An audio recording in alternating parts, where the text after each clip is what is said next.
listening to Give God 90, where we're not afraid of the tough biblical questions, because we will dig through the language, the culture, and the history to find the truth revealed in the words of our Creator.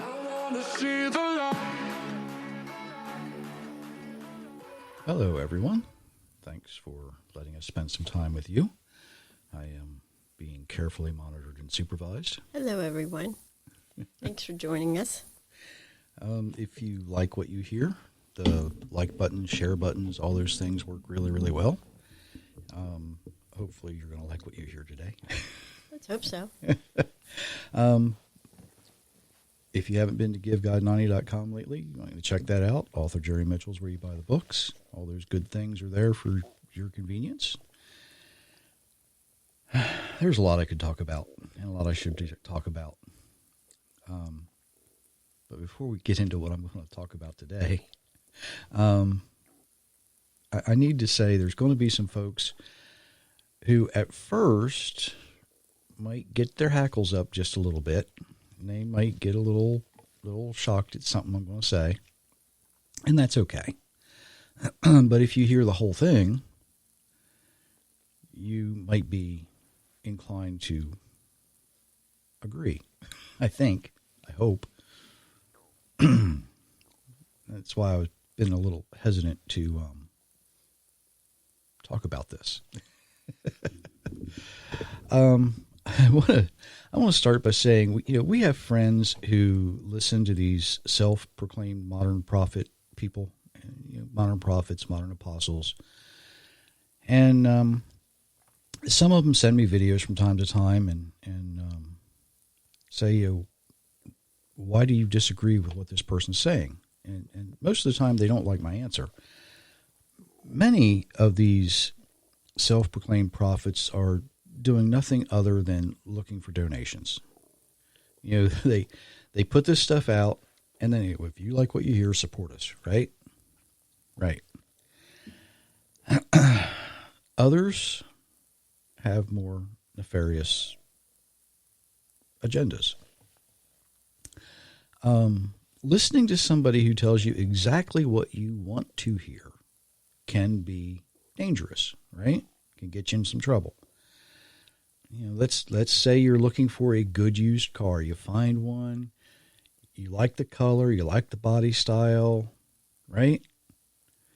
And the person who's selling it says, oh, it's a great car, it runs great, there's no problems at all. It's exactly what you want to hear, right? But, you're getting ready to spend a lot of money. You might ask, well, why are you selling it if it's such a great car? Right? Does it use oil? What kind of gas mileage does it get? Has it had any major repairs? All of these things you're asking. You're cautious. When you're getting ready to spend a lot of money, you're cautious. But a lot of people that will listen to these modern day self-proclaimed prophets and apostles, they will believe anything they say because they're telling you exactly what you want to hear. I don't do that. A lot of times I tell you things you don't want to hear. And today might be one of those days.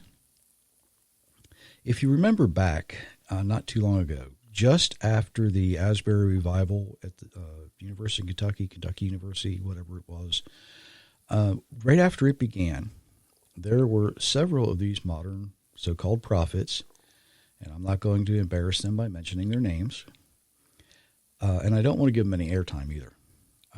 But they began telling people who were listening to them, oh, there's going to be more revivals just like this. Everybody's going to accept Jesus. Everybody's going to get baptized. It's just going to be wonderful. There's going to be this great awakening. And while that sounds good on the surface, we need to ask a question. Is that really a good thing? And here's where you might be wondering, have I lost my mind? But just stick with me. Just stick with me. And I hope I can explain this so you understand why we need to ask if large numbers of people are accepting Jesus and getting baptized at a huge revival, is that really a good thing? So let's look back in the Bible, right?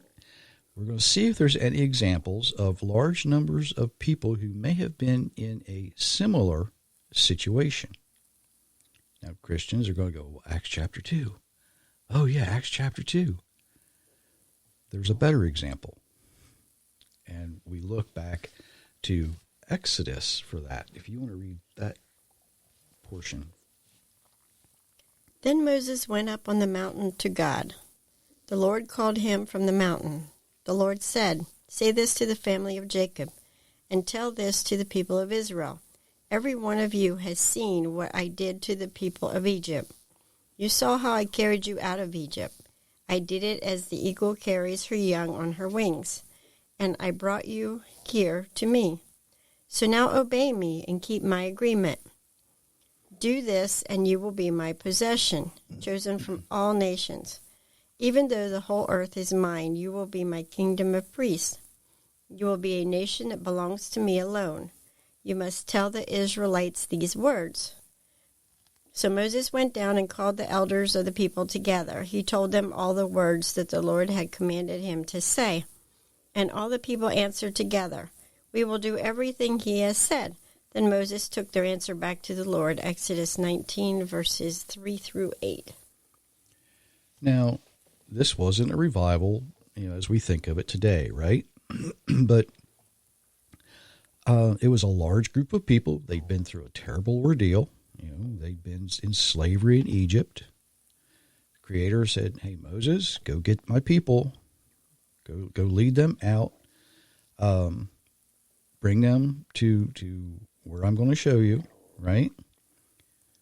So our Creator had Moses, lead them out as he, our Creator, had orchestrated it, showed them where to go, to Mount Sinai in the land of Midian, not on the Sinai Peninsula, in the land of Midian.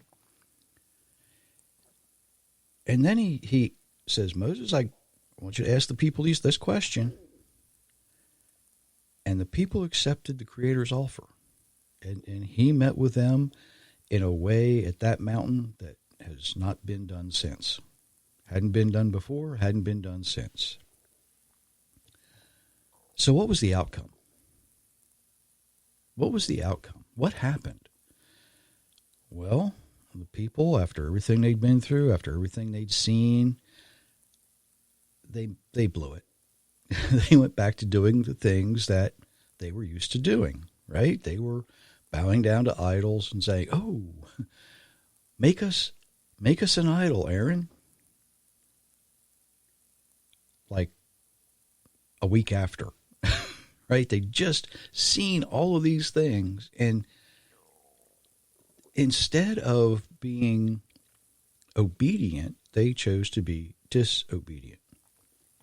The next books of the Bible are filled with people continually failing to do the things the Creator asked them to do. Just read through it. Now, in Acts chapter 2, the people were gathered at the temple. Peter gives his great dissertation. 3,000 people were baptized. About 3,000 people were baptized that day. Well, what happened to those 3,000? Did all of them follow the things that Yeshua, Jesus, was teaching? He was teaching, obey the Father's commands. If you take, that's Thomas Jefferson got into a lot of trouble because he cut out all the miracles and only left the things that were taught. Right? What was he teaching? Obey the Father's commands. Don't worry about the traditions of men. Don't worry about the rules of the Pharisees. And very, very few actually chose to do what they were instructed to do. Be obedient to God. Don't worry about the things the Pharisees are teaching you. Very few actually got it.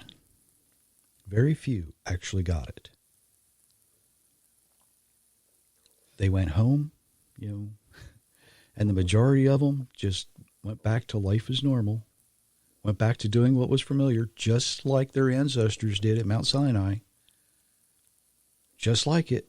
No change, no difference. What happened to the people who attended the Asbury revival?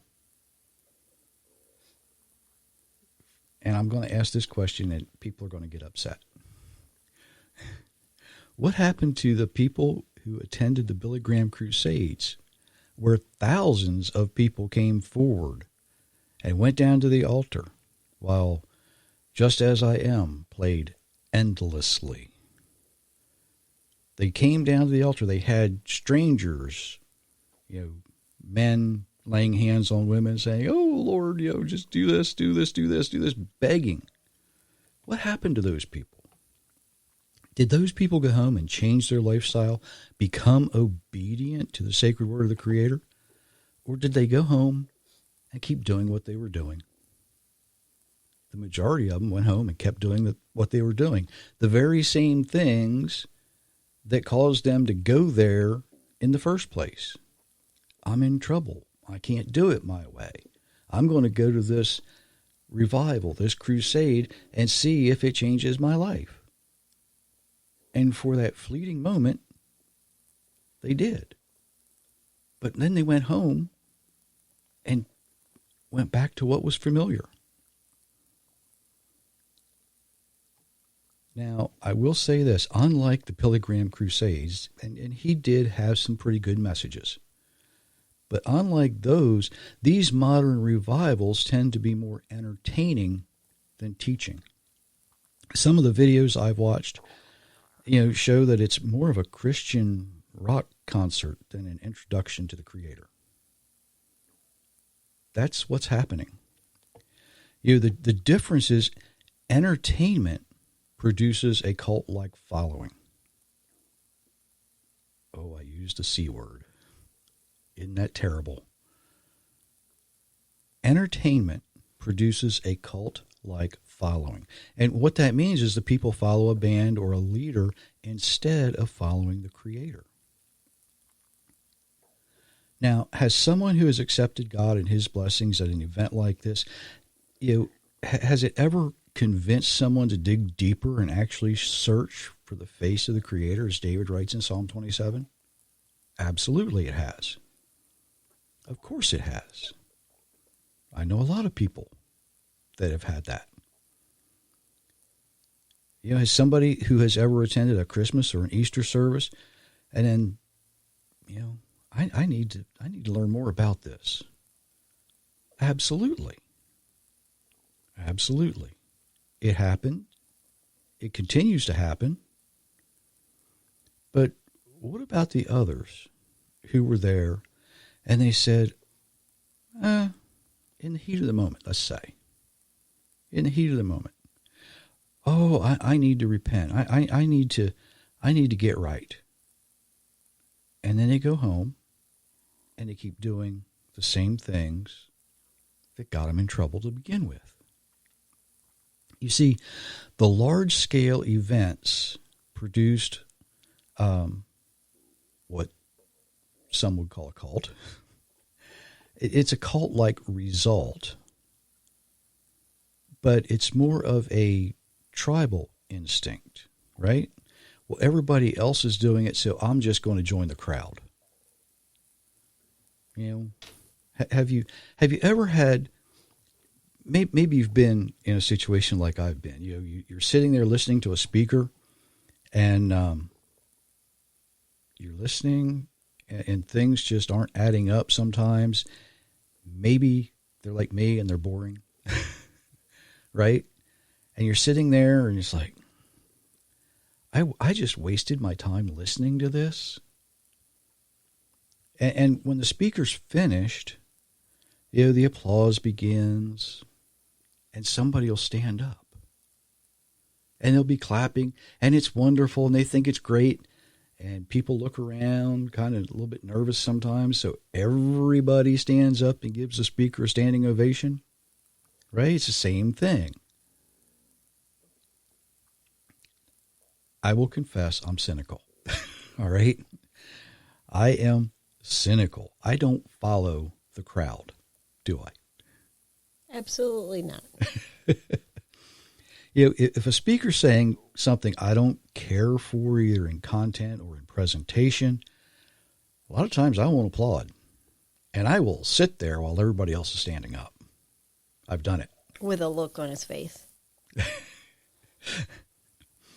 I've actually caused speakers to cut their speeches short because I will sit there. You know how they have the paper tablecloths out there? I'll take a pen out and watch my watch, and every minute I'll put a hash mark down, and they'll start looking at me, and they realize I've gone too long. And I've caused them to cut things short. But I'm not, I'll be respectful, but I'm not going to give them fake appreciation. That's just not who I am. But there's another aspect to this I've not heard anywhere, and I've looked, might be out there, I just haven't found it. And that is the aspect of introducing someone to the Creator from a false teacher, somebody with their own agenda, somebody maybe with some nefarious ways. Let's just say it that way. And the Bible warns us about these folks over and over. Excuse me, Deuteronomy 18. If a prophet dares to speak a message in my name that I have not commanded them to speak, or to speak in the name of other gods, that prophet must be put to death. Jeremiah 14:14. The Lord said to me, those prophets who are prophesying in my name, I did not send them. I did not appoint them or speak to them. They have been prophesying false visions, idolatries, and worthless magic. And they have been prophesying their own wishful thinking. Does that sound familiar? That after an event happens, oh, there's going to be more just like it. Oh, it's going to be wonderful. So, again, we can ask, if somebody who hears a false teacher and says, I need God in my life, could they somehow manage to dig deeper and realize they need to change their lifestyle as well, to live the way our Creator designed them to live? Remember what Jesus said in Matthew 24? Many will come in name, claiming that I am the Messiah, and many will be deceived. You can come and say, oh yeah, he is the Messiah, but we don't need to worry about some things. We don't need to worry about that Old Testament stuff. It's all done away with. It's all gone. It's been replaced. You've heard it. You've all heard it. I know you have. But with a course of careful study and years of experience, perseverance, they will eventually find the truth. We have a friend who meets one morning every week with a group, and he gives them, I know, sound biblical evidence and combines that with historical fact from other sources, and they still refuse to give up their traditions, their useless man-made traditions. They stick to them because it's just what they do. Problem is, they've heard the truth, they've rejected the truth, and now they're accountable.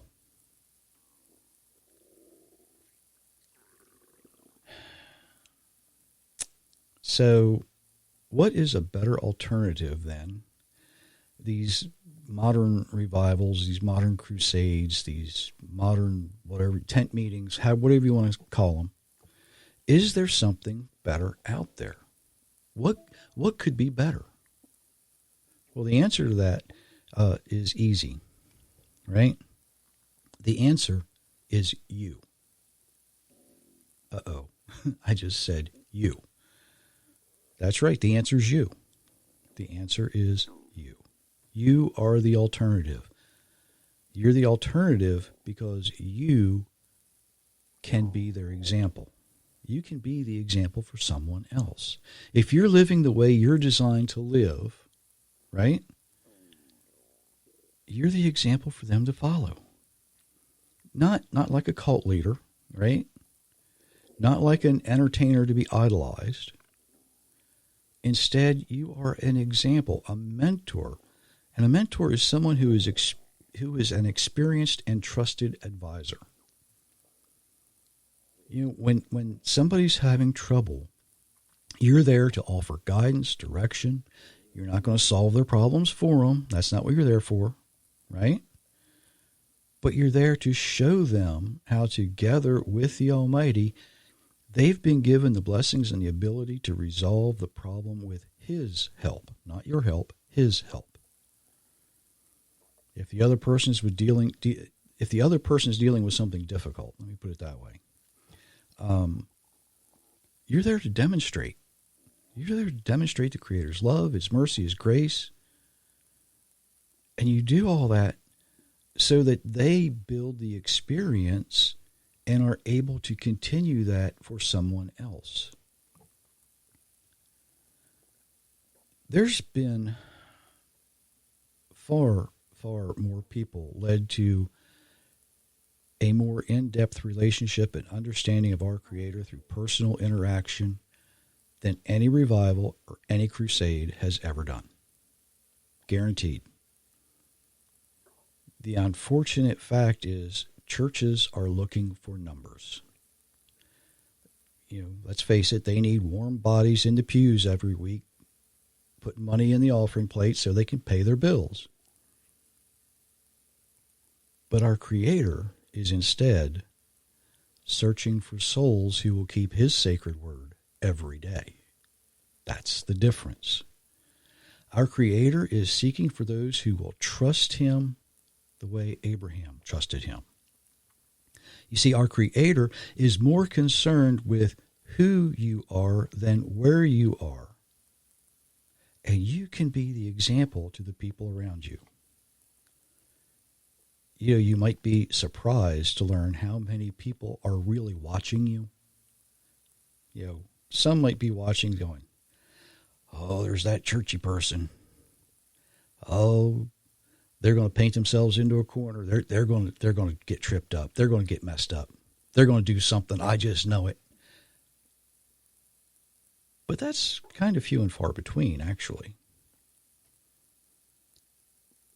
There's a lot more people who are watching you to see how you're going to respond to what's happening around you. Myra used to work in a hospital, and we've seen doctors and nurses watch families and how they react when a loved one is sick or dying. Some of those doctors and nurses are amazed at what they see. We've been in a room when life support was removed, and we've watched the response of the loved ones, and I can tell you for sure that the people who have a deep faith and trust in the Almighty are far more comforted than those who do not. I've known a lot of first responders who have seen families torn apart by tragedy, and they'll say the same thing. You can tell the families who trust God from those who don't. People are watching, and it affects them. And it affects them in ways you might not realize. We don't need the cult following revival or idolized entertainers or hundreds of people coming forward to an altar to get saved. What we need are more people who are willing to live the way they're designed by our Creator to be the examples and the mentors to the people around them. We don't need to preach at them. We simply need to show them by doing. By doing. That you can live your life the way you're designed. And when you're faced with difficulties, you respond with a biblical answer and approach to the problem. You see, the reality is our Creator doesn't look for numbers. Numbers don't matter a whole lot to Him when we're talking about things like this. You matter. You matter.